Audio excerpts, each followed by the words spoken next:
Shalom Bapak Ibu Saudara yang dikasihi Tuhan. Seri pengajaran hari ini berjudul Penyembah yang Menyenangkan Tuhan. Kekristenan yang benar sejatinya ketika seseorang hidup dalam kekudusan setiap hari dalam penghayatan akan kehadiran Allah. Dan untuk itulah kita dipanggil menjadi umat pilihan. Jadi, adalah tidak tepat atau sangatlah dangkal kalau kekristenan atau menjadi Kristen dipahami ketika orang pergi ke gereja atau menjadi aktivis jemaat. Dan itu dijadikan nilai atau memberi nilai pada dirinya. Apakah itu sebagai aktivis, pelayan jemaat, atau pendeta. Sayangnya, pemahaman seperti itu seakan sudah mendarah daging sehingga sulit diluruskan. Bukankah banyak orang merasa sudah Kristen karena pergi ke gereja, di mana di sana ada semacam liturgi, seremonial yang agung, yang khidmat.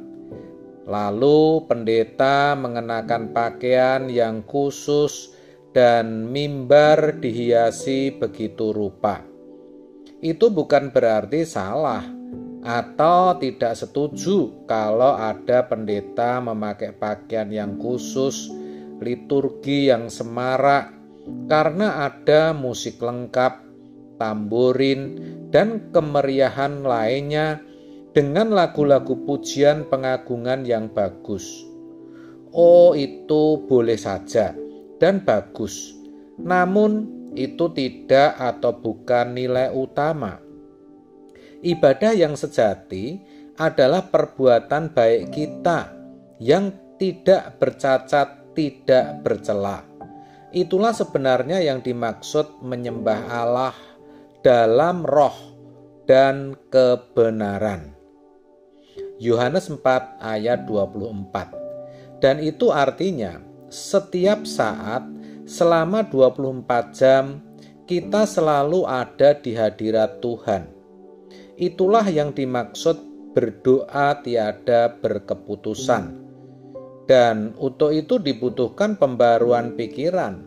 Pikiran kita harus benar. Maka saudara, jangan kita berpikir yang namanya berdoa tiada berkeputusan itu ketika kita masuk ruangan doa, lalu berlutut tiada henti selama berjam-jam. Bukan begitu.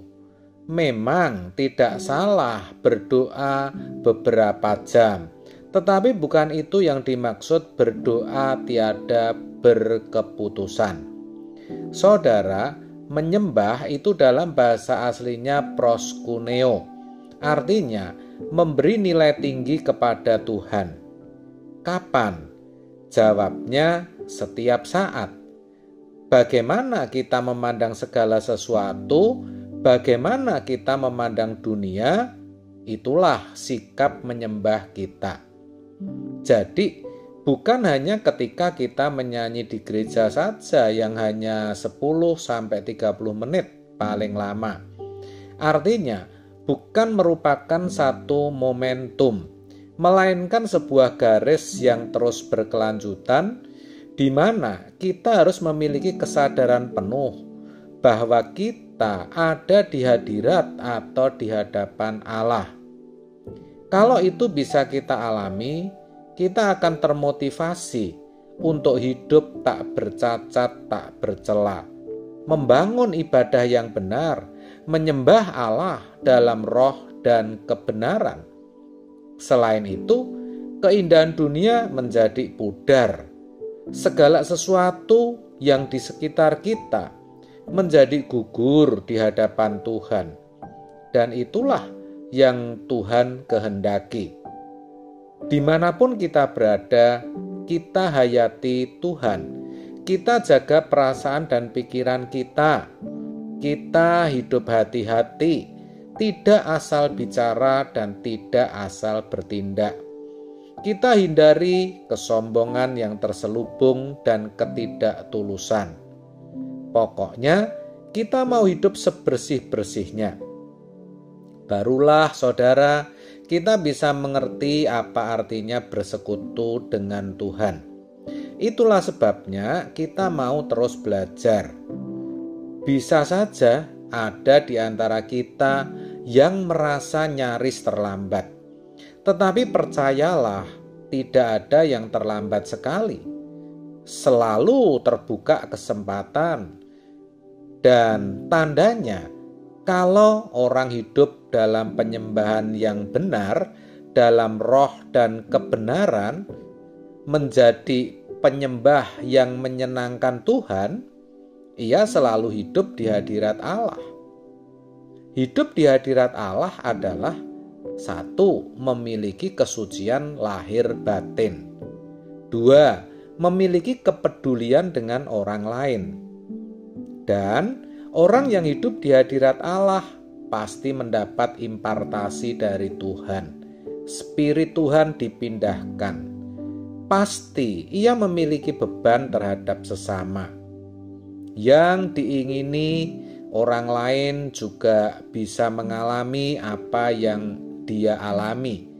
Yang diingini bisa mengubah hidup orang lain menjadi seperti hidupnya. Jadi keterbebanannya bukan sekedar membawa orang ke gereja supaya menambah jumlah anggota gereja. Apalagi kalau orang itu dari non-Kristen, wah lebih bangga lagi. Bukan sekedar itu saudara. Maka orang seperti itu pasti akan memiliki model kehidupan anak-anak Allah.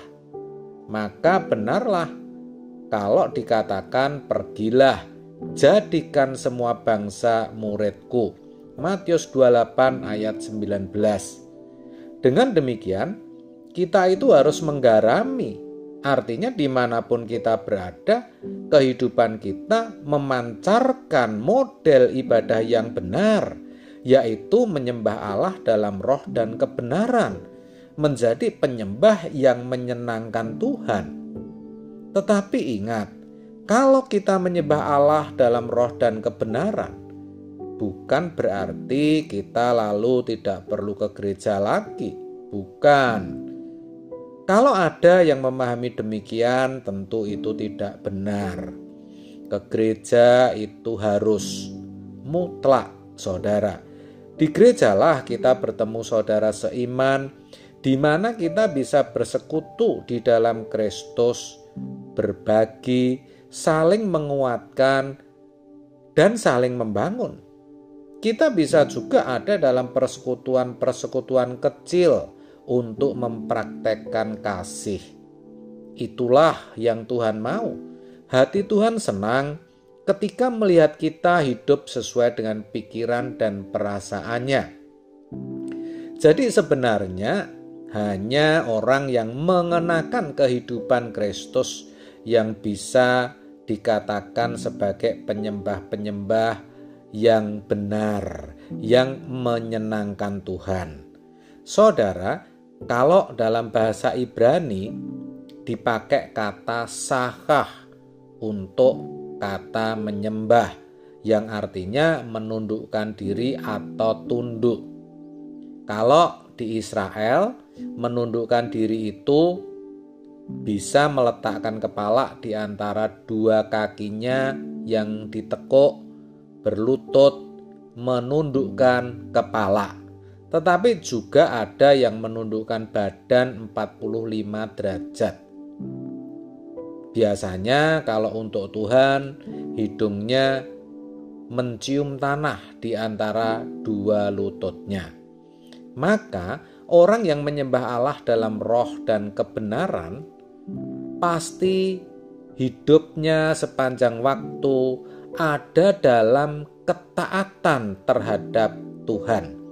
Tidak mungkin ibadah yang benar dilakukan tanpa kasih dan cinta. Jadi yang namanya menyembah Tuhan adalah hidup di dalam kesucian dengan hati mencintai Tuhan. maka kesucian hidup itu bukan sekedar sebagai kewajiban, tetapi kebutuhan. Ini orang-orang yang menjadi kesukaan Tuhan. Orang yang menyembah Allah dalam roh dan kebenaran, bukan hanya pergi ke gereja mengikuti liturgi, tetapi seluruh hidupnya adalah sebuah ibadah yang tiada henti. Amin. Tuhan Yesus memberkati.